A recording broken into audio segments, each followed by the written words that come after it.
Hello students, this is Dr. Sujata Magdum, Assistant Professor in Zoology, KTHM College, Nashik. Today, I'll be dealing with Biological Chemistry for third year BSc students, and in that, I'll be talking on optical properties of carbohydrates from chapter 2, that is carbohydrate. In the earlier lectures, we have seen the different classes, properties of carbohydrates in detail, and in continuation with that, today I shall be discussing about the optical properties of carbohydrate. To begin with the lecture, we will just refresh what we have studied in the earlier class. You know that this is the open chain structure of glucose. I am saying glucose because it contains 6 carbon atoms and the formula is C6H10, H12 and O6. Now in this you can see the carbon number 1 which is been written by red. This is called as anomeric carbon. It is also defined as carbonyl carbon. The reason why it is called as carbonyl carbon is because it shows presence of the functional group, that is aldehyde. So the carbon 1 can be called as carbonyl carbon or it can be called as an anomeric carbon, right? Why then these two different names are there? Carbonyl carbon name is usually seen given when this straight chain compound is written in the ring form or it is seen into the cyclic form. Whereas if you are talking about or if you are writing about the open chain structure of glucose, then carbon 1 should be called as the carbonyl carbon. I hope these two terminologies are very clear to you. You should not get confused between the carbonyl carbon and the anomeric carbon. Both of them, they are representing the same carbon, that is carbon number 1, right? Then carbon number 2, carbon number 3 and carbon number 4, they are called as epimeric carbon. And if you see towards the left side, I have shown the carbons into the square structures. Now carbon 2 to carbon number 5, here I am calling it as chiral centers or you can call it as an asymmetrical centers. Now why are we calling it as chiral centers or asymmetrical centers? Because you can see that the 4 valencies of the carbon, it is getting satisfied by 4 different groups and therefore these are called as chiral centers. In other words, you can say that the glucose is containing 4 carbons which are acting as the chiral centers. Why are they acting as chiral centers? Because all the 4 valencies, they are getting satisfied with the 4 different types of groups of atoms, right? Of these 4, the first 3, that is carbon number 2, 3 and 4, they are called as epimeric carbon, whereas carbon number 5 is also called as penultimate carbon, whereas the 6th carbon in both the cases is called as terminal alcohol carbon.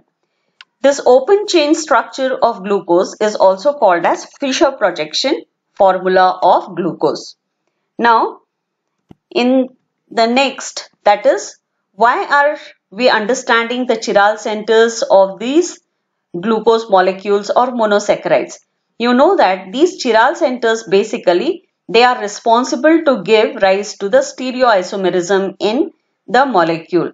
The number of stereoisomers which are present in the compound is totally dependent on the number of chiral centers.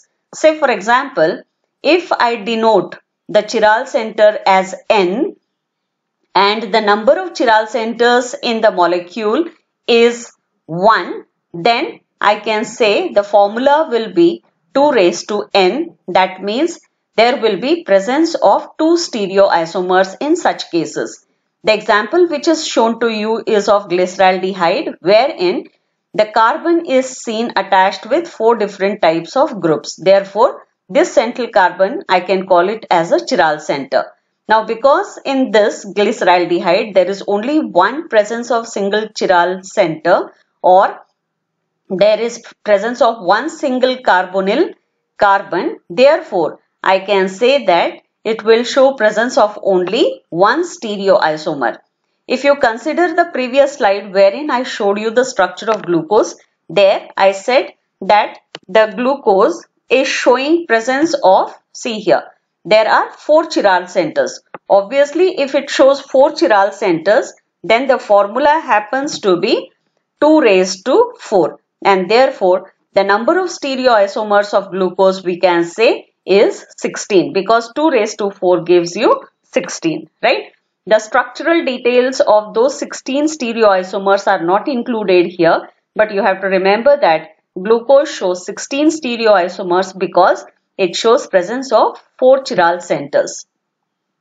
Now the significance of this Fischer projection formula is it will enable you to understand the number of chiral centers into the molecule, and also it will help you to identify between the D and L type of isomers. This D and L type of isomers we have already studied in the previous lecture, that is yesterday, wherein I said that if the penultimate carbon, now which is the penultimate carbon? It should be always the 5th carbon with reference to glucose or second last carbon in any of the monosaccharide unit. So in the penultimate carbon, the position of OH will help you to define the presence of D type of isomer or L type of isomer. For example, here in case of glucose, you can say that the penultimate carbon which is shown in blue is showing presence of OH towards the right side. Obviously, if it is towards the right side, we call it as dextro or D isomer, and if it is seen present, if OH is seen present towards the left side of this penultimate carbon, then we call it as the L type of isomer. So here I have shown you in this picture of you can say mannose, there is presence of 2 chiral centers, and other than that it shows presence of OH towards the left. Therefore, this happens to be L type of isomer. Is that clear? Right. So now we will see the next part, that is optical isomers. Now optical isomer is been defined on the basis of optical property of monosaccharide. Now what is this optical property? You have to first remember that this optical property is totally based on asymmetrical carbon atom, which gives the optical activity to the monosaccharide. So how is it so? It is seen when a beam of light is passed through polarized light. A beam of polarized light, when it is passed through the sugar solutions, then these sugar solutions, which consist of particulate matter within itself, will rotate the plane of polarized light either towards the right side or towards the left side. If the plane of polarized light get rotated to the right side, then we call it as the dextrorotatory substances or dextrorotatory molecules. If the plane of polarized light is getting rotated towards the left, then we call it as the levorotatory molecules. Now this dextro and levorotatory is also been abbreviated by D and L, but you see that the alphabets, they are written in small letters. That is, small d defines the dextrorotatory nature of molecule, whereas small l, it defines the levorotatory type of molecule. Other than that, the symbol plus and minus is also used to define the dextrorotatory and levorotatory molecules. Now, direction of rotation of plane of polarized light is totally dependent on stereochemistry of sugar. This is very important to remember. Now, because of this, we can say that sugars, they can be defined as the dextrorotatory or levorotatory, that is D or plus and small l or small minus. It's very interesting to note that here I have given the structure for D-glucose and D-fructose. Now why do I say it is D-glucose and D-fructose? D-glucose is because if you see the penultimate carbon, the position of OH is towards the right. Same is the case with the fructose molecule also. Here, the penultimate carbon is showing presence of OH towards the right side. So, other than that, both glucose as well as fructose, which are 6 carbon compound, here carbon molecules you can say. Why are we calling it as the glucose and fructose? The reason is, if you see the functional group in glucose, it is aldehyde, so it is aldohexose, whereas this 6 carbon compound, it shows presence of ketone as its functional group at carbon number 2, right? And hence we can call fructose as ketohexose. This glucose and fructose, it shows a very interesting phenomena with reference to plane of polarized light.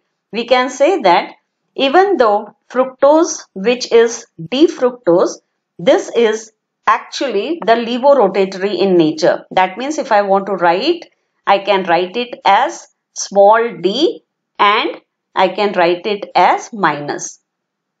Why? Because it can rotate the plane of polarized light towards the left. If in the same way, the plane of polarized light by the glucose molecule is rotated towards the right, and therefore it is dextrorotatory. So you can write it as small d and into bracket plus. Now here there is small correction. The capital D actually is defining the D isomer of glucose and D isomer of fructose.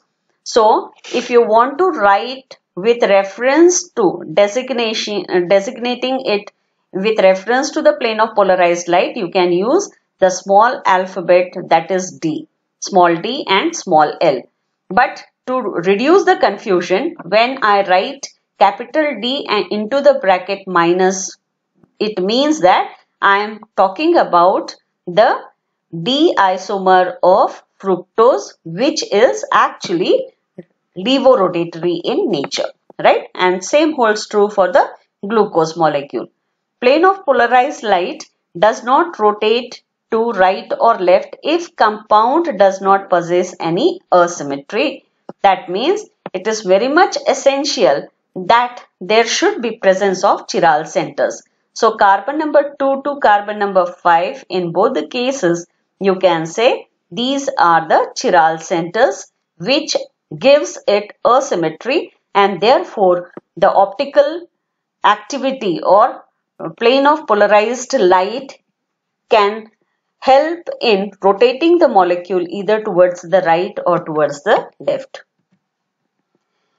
Here we are understanding the optical activity of glucose.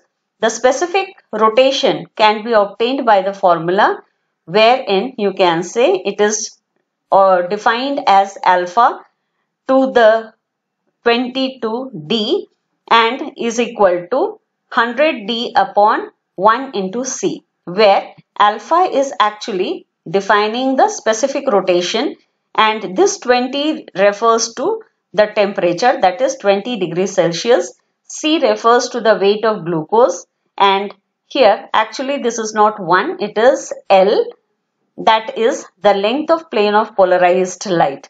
And after performing the experimentation, it has been found that alpha D glucose, it shows the specific rotation as plus 112.2 degrees Celsius and beta as the plus 18.7 degrees Celsius.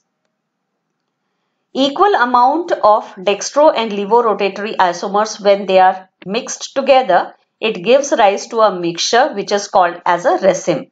This racemic mixture is also called as DL mixture, wherein small d refers to dextro and L refers to levo. So small dl refers to the racemic mixture. It is also called as conglomerate mixture and it is been written as plus minus. These are optically inactive. Why should they be optically inactive? Because you know that both dextro and levorotatory molecules, they are going to cancel their activity because they are seen in equal amount or they are seen in equal volume. Therefore, their charges will get cancelled and therefore net charge we can say will be neutral. Therefore, such molecules we can say they are inactive. So where can you find such type of resin? It is seen when the synthetic compounds are being formulated and they show presence of both this positive and negative type of isomers, that is the dextro as well as levo type of isomers. Now the next is epimers and epimerization. Now this is another important and interesting property which is exhibited by monosaccharides, and here we can say that this is a type of isomer which differ from each other with regards to OH group. Now this OH group with reference to asymmetrical carbon. Now tell me which are asymmetrical carbon and how many are there? Actually speaking, in glucose, there are 4 asymmetrical carbon, that is carbon 2, carbon 3, carbon 4 and carbon 5. Of this, now which one we need to consider when we have to understand epimerization? It is carbon number 2, carbon number 3 and carbon number 4. Okay. So you will be concentrating on carbon 2, carbon 3 and carbon 4 when I will be talking about this epimerization with reference to glucose. You see the middle structure of glucose, wherein if I talk the first asymmetrical carbon, that is carbon number 2, you can see OH towards the right side. Whereas the H is seen towards the right side on carbon number 3, and once again OH is seen towards the right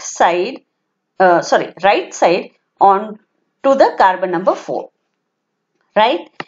With these 3 carbons, now if we change or we shuffle the position of OH, only OH, not the H. If we shuffle the position of OH towards the left side in carbon number 2 and carbon number 4, we happen to get two different types of isomers which are actually now will be called as epimers. That means glucose, it has 2 epimers, one is galactose, another one is mannose. Now why are we calling it as epimers? Just as I said, that will be focusing our attention on the position of OH onto one specific type of asymmetrical carbon, which could be carbon number 2, carbon number 3 or it could be carbon number 4. If you see all the 3 structures, you can make out that we'll begin with carbon number 2. In the first structure, the OH is towards the right side. Same is true with glucose and same is true with carbon number 2 in case of galactose. So both, all the 3, that is glucose, mannose as well as galactose, it shows the same position of OH. So am I right? We are discussing only with reference to or with regards to OH. Now look at carbon number 3. Now here in carbon number 3, what you can make out is carbon number 3 shows OH towards the left side. So that holds true again in all the 3 molecules, that is mannose, glucose as well as galactose. Am I right? You can see that OH is placed towards the left side in case of mannose as well as glucose as well as galactose. Now the last one, that is carbon number 4. Now this is very important, which will help us to distinguish between the mannose, glucose and galactose, right? So what you can see that the mannose is showing presence of OH towards the right side, which is very similar with glucose. And then how is it with reference to galactose? It is exactly opposite in the sense here with reference to carbon number 4, you can see presence of OH towards the left side. So if I want to distinguish All the three, how are they similar? Because all of them, they show the same structural formula, that is C6H12 and O6. But then if I write the open chain formula or the Fischer projection formula, I can make out that there is spatial variation seen in arrangement of OH, and that help us to distinguish between mannose, glucose and galactose. So how is it? In case of glucose, you can compare the carbon number 4 between the glucose and the galactose, wherein glucose is showing OH towards the right side, whereas galactose is showing presence of OH towards the left side. Whereas now here you will say there is no difference seen between mannose and glucose, but then you have to compare the position of OH. Here there is slight correction you have to do. This OH should be towards the left side. Okay, that will help you to identify the or distinguish between the mannose and galactose. I'll be sending you the correct structure of D-mannose on Google Classroom. Okay. Then cyclic structures of monosaccharide. Cyclic structures of monosaccharide are formed by the reactions between aldehyde and ketone group. That means the carbonyl carbon and a hydroxyl group in a monosaccharide with 5 or more than 5 carbon atoms. That means the first criteria is monosaccharides which have the carbon number 5 or more than 5 will only show the reactions which will result into bringing about cyclic form of monosaccharide, and that is formed because the reaction is seen between the carbonyl carbon which contains the aldehyde or the ketone group and it reacts with the hydroxyl group. Such reactions, they are thermodynamically favored, and this is responsible for many of the monosaccharide property. Further, the open chain form of monosaccharide, which is also called as the Fischer projection formula, is found to be less than 0.1% of molecules in aqueous solution. An intramolecular reaction in which one of the OH of sugar is added to aldehyde or ketone group of the same molecule will result into formation of a cyclic structure. Such cyclic structures are called as Haworth projection formula. Carbonyl carbon, which is carbon number 1 with reference to aldehyde and carbon number 2 with reference to the ketone, is responsible to give rise to ring structure because this is interacting with the hydroxyl group, and this carbonyl carbon is therefore called as an anomeric carbon. Recall what I have said with reference to the first slide, wherein I showed you two different structures of open chain of the glucose, and at one position I said it as an anomeric carbon, and at second place towards the left side I defined it as carbonyl carbon. So carbonyl carbon and anomeric carbon are one and the same thing. The distinction is because it shows presence of aldehyde or the ketone group which happens to be the functional group, we are calling it as carbonyl carbon, or you can name it as carbonyl carbon.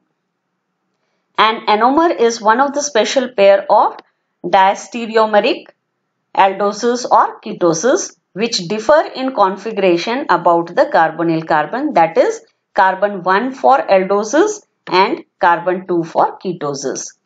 Now coming to mutarotation. This is an interesting property wherein you can say that all the reducing sugar, that is monosaccharide, reducing monosaccharide, and especially here I have quoted an example of glucose, will show this interesting property of mutarotation. It is the change in optical activity of fresh aqueous solution until its optical rotation attains a stable equilibrium. That means you know that all the reducing sugars, they exhibit alpha and beta anomeric form. These alpha and beta anomeric form, how do we distinguish between them? Because there is configurational change seen with reference to H and OH group around the asymmetrical carbon or anomeric carbon, and as a result of which both alpha and beta anomeric form, they have a specific rotation. Whenever a beam of light is passed through it, they rotate in a specific manner. So in a fresh aqueous solution, each anomer, now each anomer means either each, that is the alpha as well as the beta anomer, has the potential to interconvert themselves. That means alpha can get converted to beta and vice versa until an equilibrium mixture is attained or it is formed, and this phenomena is called as mutarotation.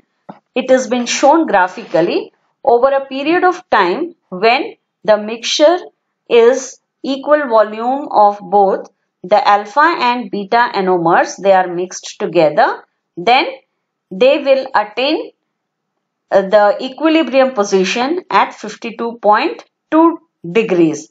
This is because both of them, they have the ability or the potential to interconvert themselves, and therefore we can say that both alpha and beta glucose anomers, they show the mutarotation. Now the last property, that is inversion. The process of change in optical rotation from dextro to levo is called as inversion.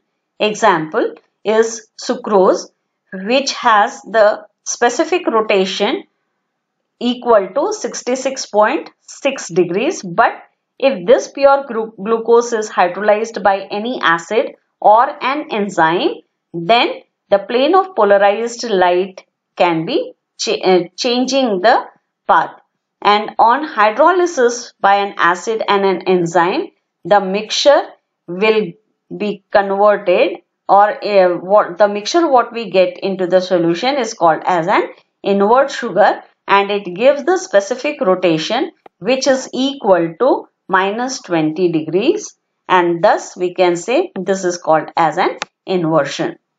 So with this we have finished with all the properties of carbohydrate, and tomorrow I'll be posting the you can say clinical effect of carbohydrates to you on Google Classroom.